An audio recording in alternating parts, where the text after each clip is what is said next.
simuti olwaleero era nkomyewo nja kwogera ku CDF waffe Jeno Muhoozi Kainerugaba nja kwogera ku CDF waffe Jeno Muhoozi Kainerugaba. Kino omanyi Omuganda agambe tasiima yabulagiwa tukkirize regardless of political difference of affiliation n'abatamukkiriza ne ngamba akoze. Jeno Muhoozi alwanyisiza enguzi abantu musiiba nga mukaaba enguzi you are crying corruption so atandise omulimo aguhandolinze ng'omuntu corruption agirwanyisiza era mulaba kunaku ntono za handolinze buli muntu atya n'okwogera n'aba opposition abadde balya sente nga bagamba tebazirya balaze ebizimbe byasenyonyi mwabirabyo kitegeera abagamba nti balumirirwa abantu naye nga bw'osanga abaana ababalonze tebali bulungi tebabakulyetingiddewo mirimu. So Muhoozi CDF Jeno Muhoozi Kainerugaba, the Army Commander, Chief of Defence Forces. At this juncture, I take this opportunity to thank you for the great work you are doing in terms of fighting corruption tendencies. You are the king of diplomacy. We believe in you. Thank you for the tremendous work you are doing to fight corruption. You are an exemplary leader. You are such a charismatic leader. You are an international king of diplomacy. You have done a great job really. Jeno Muhoozi Kainerugaba, CDF, the Chief of Defence Forces, we must appreciate you and support you and give you, reinforce you, the ordinary Ugandans, the civilian and others to help you for the good work you are doing to wipe out corruption in our country. At this time, once again, I take this opportunity to thank you for the great work you are doing. You know, you have been getting roads, substandard roads, but you deployed the UPDF, Uganda People's Defence Forces. Now they are handling the matters in a sensitive way. Roads are okay, they are doing a great work because of you. I think you decided to take that route. You are doing a great work. To support, you love your country, you are not corrupting. Jeno Muhoozi Kainerugaba, CDF, the Chief of Defence Forces, thank you for fighting corruption. Thank you for the great work. I really, you have done a great job. You have taken a great move to fight corruption. Facts when you see now, we are seeing Olabanga wano Tolaba amakubo gali mu UPDF. Yategera nti babadde bakoza standard ne babbirako omusimbi omuliwo omusolo nga babasente na deploying amanye kati UPDF ne SFC bali mu mitambo. Bakola teri bintu byakujja kukubako njawulo. Yetakola Muhoozi enguzi takolagana nayo. If you want to be his friend, don't talk about corruption. That we must talk the truth. We must support him in that area, and he has done a great job because he is trying to renovate where people have been embezzling money for taxpayers. Now Muhoozi ali mukola birungi pakise kubulira okitegeera mulaba kyakoze ko abantu basibiddwa bangi abakumpanyiza sente z'omwewo omusolo okitegeera kyali mu kusala kolaba UPDF eri mukola maanyi ga CDF.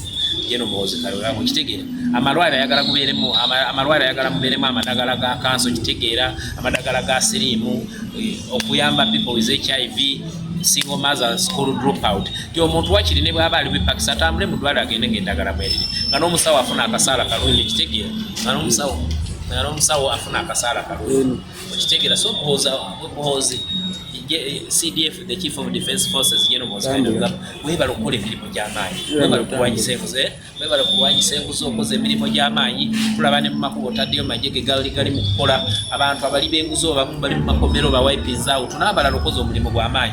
Webala na kuteeka UPDF mu makubo kubulira UPDF eri mukola mulimu bulungi fe abayitamu tusiima. So Jeno Muhoozi Kainerugaba, Mukama akuwa emirembe, you are the king of diplomacy and you are committed and patriotic Chief of Defence Forces we have ever got.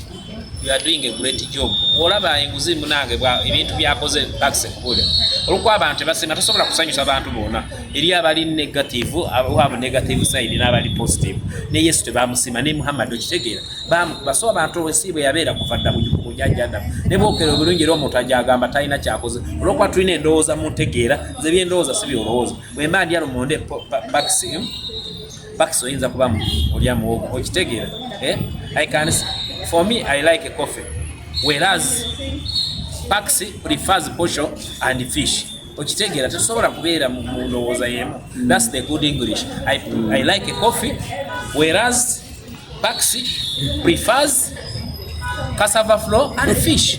Okitegeera so ebintu ebityo tebikwata naye nga tulina okukkiriza CDF okoze omulimu era nkweyanzaano mukama wange nze CDF Jeno Muhoozi Kainerugaba nti nkwebaza weebale webale kola omulimu gw'okulwanyisa enguzi, webale kwagala nsi yo, oli mukola omulimu gw'amaanyi, amadwaliro gabeeremu amaddagalo, kitegeera abanaku bafune obwenkanya mu byalo, bafune zibbwawolo, abalwadde ba sirimu, kitegeera mu makubo gatadde mu UPDF.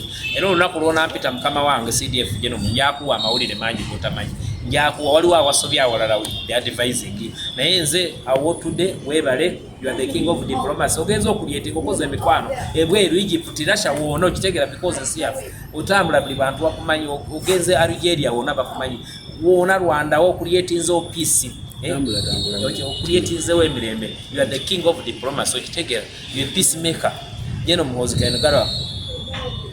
Muhoozi Kainerugaba, the Chief of Defense Forces, or UPDF bracket, in bracket, okoze omulimu gw'amaanyi, emikwano gikuliyetinzo kitegeera, amagye gaffe gatadde standard, kata amakubo mubadde nga bakola ebintu ebiri sub standard, mu nguzi naye watadde ya UPDF erimukola mu mulimu. Atulabye ekyokulabirako weepize corruption, okoze ebintu okulaga nti oyagala eddagala libeere mu malwaliro.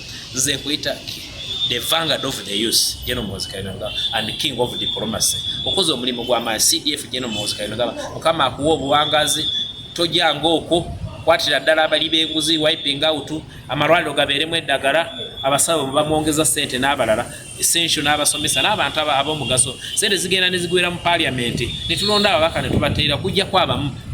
Nze omubaka gwe nali ndabyeko ng'obulya pakisi yagendanga mu bantu.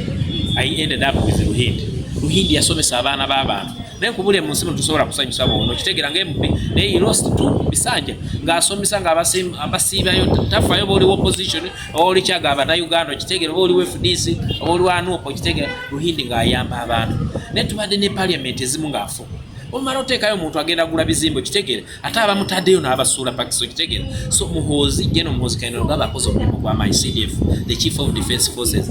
Chief of Defense Forces General Muhoozi Kainerugaba, Mr. King of Diplomacy. Okitegera is a king, is committed and patriotic Chief of Defense Forces of the 21st century. Akoze ekintu ne muna Uganda atamusiima oba mulogo oba ewamwe nga muli abantu muli basezi. No matter regardless of political affiliation or differences, okitegera or opinions, okitegera we must support and tukkirize nti akoze ebintu by'amaanyi okitegera okulwanyisa enguzi. Temulaba batambula nti UPDF ekola bulungi amakubo, temulaba ebintu byali mukola nti ageza kusensera enguzi ti sente zaffe z'omusolo zigende mu malwaliro okitegera, ebyuma bya kansa, abalwadde ba siriimu okitegera, abasawo bafuneyo kasente ak'amaanyi, ogenda okujjanjaba nga talina stress za kubula fees wa mwana we, akufokasinga oko buli mulwadde taxi nga bagenda kukusala then they can operate you. So General Muhoozi Kainerugaba, General Muhoozi Kainerugaba, Chief of Defense Forces, mukreditinga, I credit you, thank you for fighting corruption. Mukreditinga kubiritu nze alina ebintu byakoze paxi byenda banga walaya akolede ddala okitegeera n'ensiima nange n'engamba twali twafiirwa ndo kitwetaaga abantu bwe ate bagenda mu parliament ne beekuza omusimu ne batayamba abantu kulya paxi ate kyetwagala kutuwa sente malwaliro infrastructure okitegeera facilities mu mageto bakulyetinza abaana bataasoma ba school drop out okitegeera naye General Muhoozi agezezaako okola ekintu ekyo kulwanyisa enguzi so that Abannayuganda baganyulwe mu sente z'omusolo bafune amadagala mu malwaliro eddagala lya kansa n'ebirala. Lero ebigambo ebyo mbali obusonga bwange bukomyawo sebo Chief of Defense Forces General Muhoozi Kainerugaba webale kulwanyisa enguzi. You are the king of diplomacy. Okitegera, you are the vanguard of the youth. You are devoted and patriotic CDF of the 21st century. General Muhoozi Kainerugaba, CDFO, the Chief of Defense Forces. May God bless you abundantly and may God keep fighting your enemy and keeping you alive so that you can wipe out corruption tendencies. May God bless you abundantly. I salute you.